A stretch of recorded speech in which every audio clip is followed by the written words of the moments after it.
My name is Philip Chowrusky, the Friends of the Walpole Public Library, and we're very honored tonight to have our talk on composting. Excuse me while I get my notes here. Food for thought, why I should compost, and we have Mary Madugu, who is a member of the Walpole Waste Reduction Committee. And we're very honored to have her. This talk tonight is being co-sponsored by the Walpole Green, the Friends of the Walpole Public Library, and on behalf of the Walpole Waste Reduction Committee. And before I go further, I just want to make everybody know that this is being recorded by Walpole Media TV. So just know if you don't want to be on the either audio or video, you shouldn't ask a question. And Mary will be taking questions at the very end. And I think there's a sign-up sheet for Walpole Green for the reduction committee. Yeah, to stay in contact generally. Yeah, if you want updates from us periodically, absolutely, you can put your name and email on our list. Thank you. And there's also a sign-up for the Friends if you want to be on our email list and if you want to join the Friends. It's through the Friends, and we want to thank you if you are already a member that we're able to present these talks. So again, thank you, and I please welcome Mary Madugu. Oh, that's great. Thank you. Well, hi, everybody. I'm so glad to see you, and thank you for coming out on this very cold January night. We were a little worried earlier with the snow and the rain and so on, so thank you. Should hold this higher. All right. So my name's Mary McDougall, and I'm a fairly recently retired nurse educator, and I'm also a volunteer with the Town of Walpole Waste Reduction Committee. Now, that's the new name for the Recycling Committee, for those of you who may be familiar at all with the work that we do. And of course, we're also sponsored by Walpole Green, and we're sponsored by the Friends of the Library. So we're really teaming up here around food waste composting, which is terrific. And our committee, our particular committee with the waste reduction, is under the Board of Health, under Director Melissa Ranieri. So I just wanted to mention that as well. So there's a lot of us involved. We also have our volunteers here in the audience. So if you want to raise your hand or stand and introduce yourself, but there's a few of us here.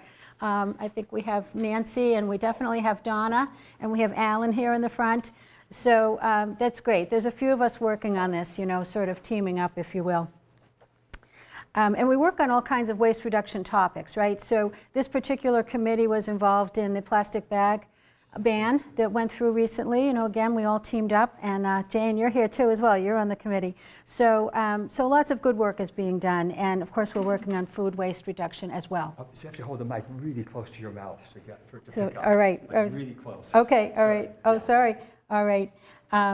All right, so why don't we get started then, and we'll go through a quick PowerPoint, and then there'll be time for question and answer. All right, so food for thought, why should I compost? Well, so this was suggested by one of my fellow volunteers to put up a picture of elephants and just put out a question to all of you. I know it doesn't sound related, but we'll connect the dots in a minute. How much do you think an elephant weighs? Maybe a female elephant. 2 tons. Okay, 2 tons. How, somebody else? 1.5 tons. 1.5 tons? All right. Well, you're in the general ballpark. All right. Actually, I looked this up, and elephants have a wide range of weights, you know, anywhere from 2,000 pounds to maybe 7,000, right? But we're looking for that 2,000 number because that's how much waste people in Walpole are throwing out each year. So we actually, if you can see the red spots on the map, you can see that Walpole has the honor, dubious honor, of being one of the red spots on the map. So my next slide shows a little bit better close-up of what's happening with Walpole, and you can see the guide at the bottom. And you know, our area is anywhere from 2,001 to 2,500 pounds of trash, so that's a lot. The red is showing that we're really on the higher end of things.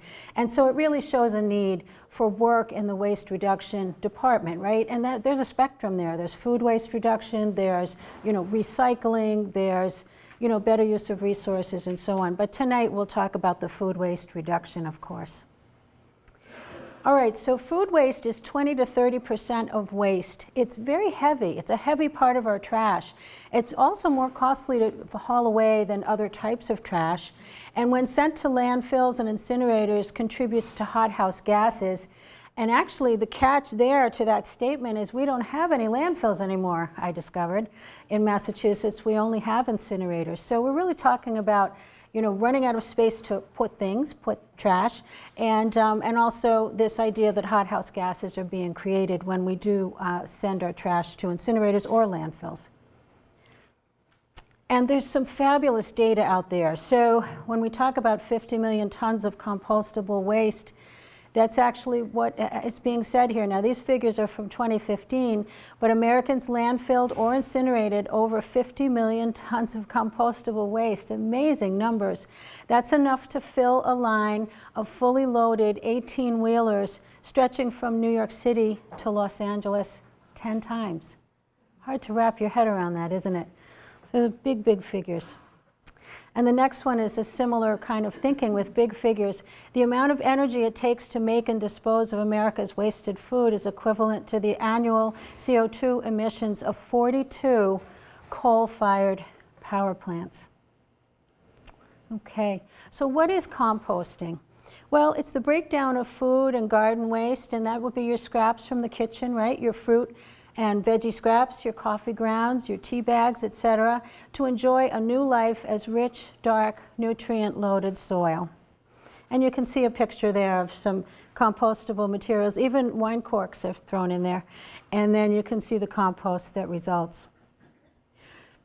So why compost? Well, we just gave some great reasons, right? We want to work on reducing hothouse gases. We want to reduce the weight of the trash that we're throwing out. It's very expensive to haul all that away.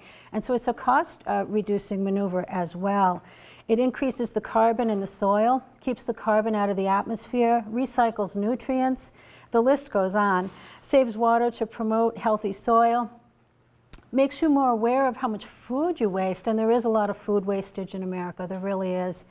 Lots of information on that as well. And of course, we always want to think about leaving a better planet for our children and our grandchildren. So this is from our Mass DEP, right here in Massachusetts, and it does say that food scraps make up about 22% of our waste stream in Massachusetts. And by composting, as we're saying, you can turn the food scraps into black gold, and eventually, you know, just swing right back into your own garden and give better nutrients to your vegetable gardens, to your trees and your shrubs and so on. All right. So basically, there's two options right now in Walpole. There's backyard composting, and I'm sure there's probably people here tonight who are already backyard composting or thinking about it. And you can obtain a bin from the town of Walpole for $25. It's a reduced rate. The value is $61, right? But there's subsidy funds from the state to support that. And I have pictures and information in the back, so you totally can have that information for your interest. The guidelines are posted to the Walpole Board of Health website, but I also printed them out, so they're on the table. And there's a wide array of bin choices too, so if you didn't like the bins that the town has, you certainly could buy a different one if you wanted a different style. So that's one choice, and that's been available to people for quite some time. The newest choice available to people, and again, it's all about, you know, people making different choices, but Black Earth is a food waste composting company that will come and pick up curbside. They do provide services in 80 towns across Massachusetts, so it is a service that's become pretty popular over the time. And so we're pretty excited to let you know that they have agreed to take enrollments in Walpole and start service in Walpole. So we've heard word from them that they will be starting service at the end of January. So we have information for that too, if anyone is interested. They provide bi-weekly curbside pickup of food waste for composting. It's $15.99 for 1 month, or it's $15 a month if it's billed every 6 months. So the cost comes down a little bit. And it's important to note that the cost will keep going down the more people who sign up. So other towns around us, like Sharon and Canton and so on, have this service, and their cost has come down because they have bigger numbers at this point of people signing up. So I think in Sharon, it's something like $10 instead of $15, for example, because they have larger numbers. And then the free compost is available too. So you can say if you want your compost back or if you'd like to have it donated. Oh, excuse me.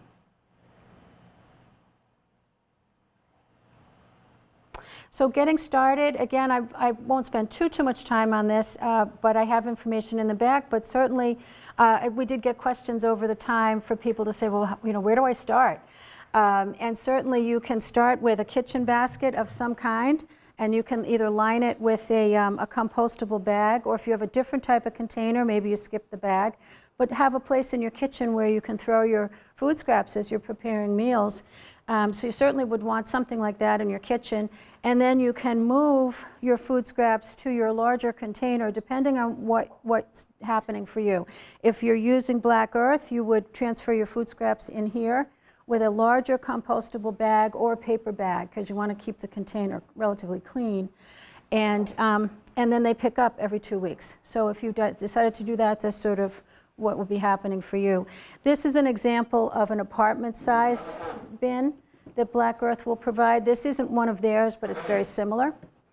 And if you're doing backyard, you know, people follow all kinds of different routines. They have some kind of a basket or container in their kitchen usually, and then they bring their scraps right out to their backyard container. So different choices and different ways to get started. So I promised I would keep it brief, relatively brief, and we're at the point now where we can have questions and answers. There's plenty of questions. Hi, I'm hoping that the bi-weekly pickup would be the same as for the bi-weekly trash. Yeah, oh, that's a good question. They would not be working necessarily in concert with the town schedule. Yeah, because they're a different entity, but that's a great question.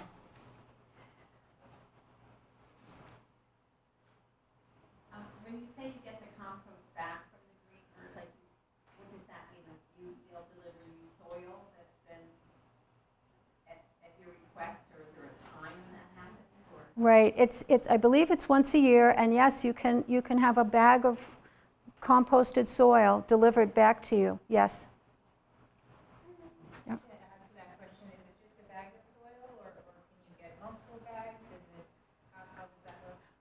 That's a question you'd have to ask them. I don't have the answer to that at this moment, but we could talk later and we could work on getting the answer for sure. How long does it take for the compost to actually produce soil? It depends. So you're talking about backyard, right? It depends. It could take a few months. I mean, I don't want to be misleading on that. It could take a few months for sure, and it depends on what kind of composting bin you have too, because some you turn and you have to be very sort of diligent about turning, and then other types you don't have to turn. So it kind of depends on the style you're working with. So I have a backyard compost, and I get about a wheelbarrow full of dirt every season. It's not a ton, but I save, I don't want to guess how much, but I bring out probably a pound a month, at least a pound a month of my vegetable scraps and my banana peels and things like that. What I'm really excited about Black Earth is you can put all of your food waste in the Right. Black Earth bucket, your bones, your pasta, any food waste. Right now in your backyard, you can only Right. put, non-damage, It's I can't put any salad with salad dressing. I can't put Right. pasta in my compost bucket. I can only put, the pepper tops, the apple cores, the banana peels, things like that. Right. And that's a lot, we said 22%. Even that's a lot of poundage. If I could put my chicken bones and my pasta and, just the scraps that I put from my food into that, I would say, it would double the amount that I would get. So I just signed up for the Black Earth compost. I've been waiting to do it for a while. There's a Bed Bath & Beyond little silver stainless steel bin that you can get that wouldn't be mesh like that if Right. you wanted to do the backyard composting. And I mean, I worry about losing some of the soil that I'm going to get, but I'm excited about being able to reduce a lot of my waste by going to the Black Earth. right. So the Yeah. backyard is fantastic, and I think the Black Earth is really the next level if you backyard. That might be the next Right. way to go.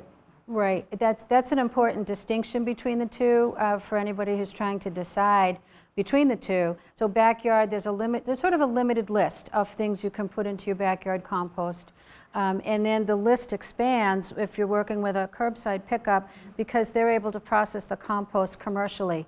and they can just take so many more items. You know, as Alan said, like the turkeys that you may or may not have had, Christmas and Thanksgiving, you can put the turkey in there, you can put the bones in there, you can put the oils and greases and baked goods and paper towels, as long as they were used with food. It's a long list of things that can go in there.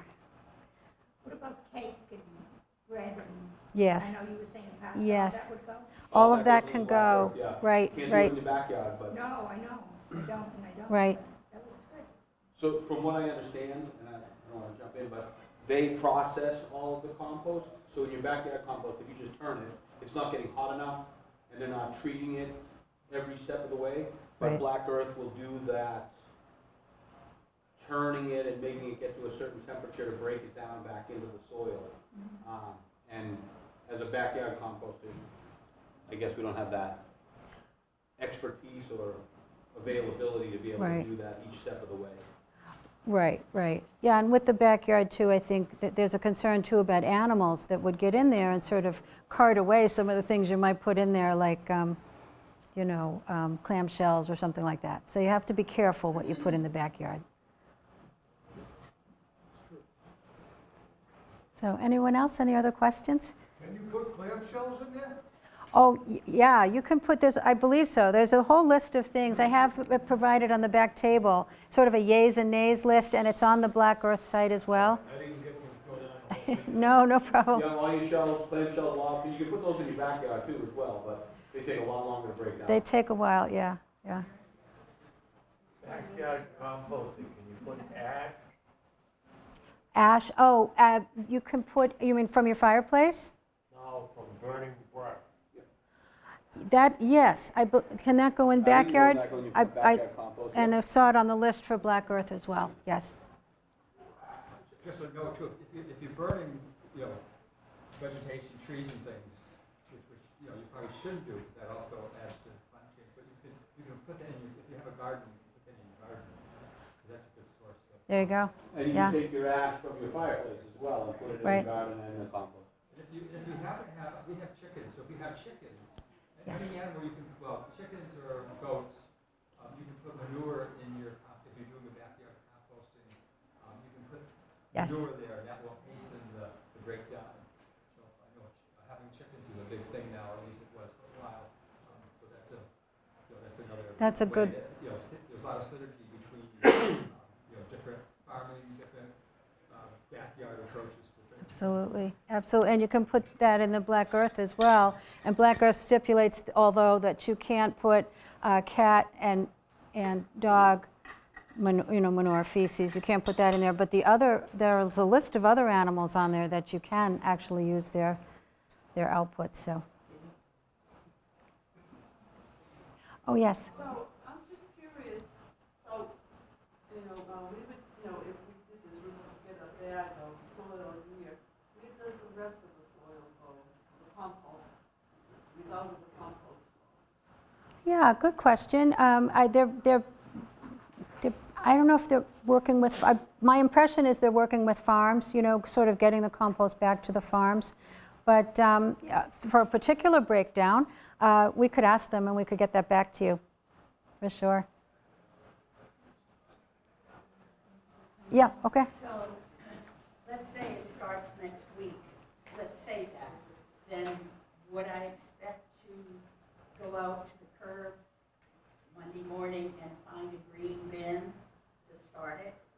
So the green bin will come the first time, and then after that, you begin to use it? So I think your question is about timing. So some people are starting up as we speak. So some people have enrolled, and the company's been in contact with them, and the company said they'll be dropping off their starter kits at the beginning of next week to So prepare that for will come service. from- Right, and then the service will start towards the end of January. Thank you. You're welcome. Yeah, Phil? Oh. I just want to say, two of my kids do this, they don't live in Walpole, live in other communities, but they live in apartments. So it really works out well for them that they have a way of composting. And it's very successful, and, they're very happy to be able to do that. So anybody who lives in a condo or apartment may not be able to have that That's right. option yourself. That's right, that's right. So the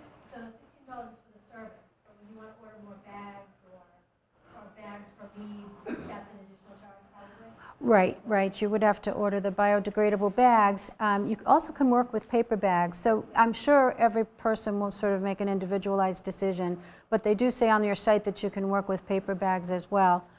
So you said bags for leaves? Yeah. This would not be leaf composting. It's food waste. So this, I Yeah. don't think they want your leaf Oh, okay. compost Well- in this, right? I'm in the nice side looking at. Right, so your leaf composting, if you do that, you can make a pile of leaves, and leaves are great compost. The town collects leaves and your Christmas trees. Right. This is a different, Yeah. they don't want your leaves here. And as far as leaves go, would the town will pick up, if I have bags, they'll come and pick it up? I believe you can leave your bags of leaves out on the side of it, and I don't know that they pick up your, I don't know if they pick up your leaves, you can bring your leaves to the Robbins Road compost facility. Right. Do they not pick up, Nancy? They don't take your leaves? But it's as far as Black Earth though, That's the nay side. That's They on the do- day side. you know, they do take some garden items. It's true, Brenda. But it says that you need to have a yard bag waste. There you go. Okay. So that's on the back side of this, because it tells you over here. To turn over, see next page.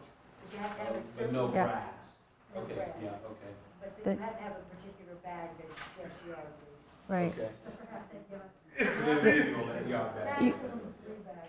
Right. Anybody No, these are great questions. Once you get interested in using this service, what you'll find is you'll have to scrutinize the list. And it's sort of a front and back kind of a list where sort of do this, don't do that. But it's a much more expanded list than you can work with in the backyard. So that's helpful. Yeah, ma'am. Currently, we have a problem because we have to put our garbage in the trash, with the animals getting into the trash. Would this decrease the ability of animals to get into the trash if there's no garbage in the trash? They wouldn't be that interested, I guess. Right, theoretically, that would be part of the idea, sure, that your food waste would all be in here. And this has got a good latch on it. Yeah. Just don't leave that out where the animals can get it. Yeah. Animals are persistent. My compost bucket now has some evidence of animals working their way, trying to get into the compost, but I mean, it's food for them. Right? Yeah. The closer we are to the woods and I and know. the bears. Yeah, well, right, and you're doing backyard right now. Yep. Yeah, I mean, I've worked with another company actually over the time, and I put my container out. It's never been bothered. So I've always been, grateful for that. So it probably depends too. I leave a sign on mine, no animals. There you go. I love put it. in 6 I love it. different languages, So there you go. But yeah, those are great thoughts. And what I found too is that the trash that I then go to put out in my trash barrel is so minimal. Between recycling and trying to be good about textile recycling and trying to do these other things as well as the food waste, the actual amount of trash is quite diminished.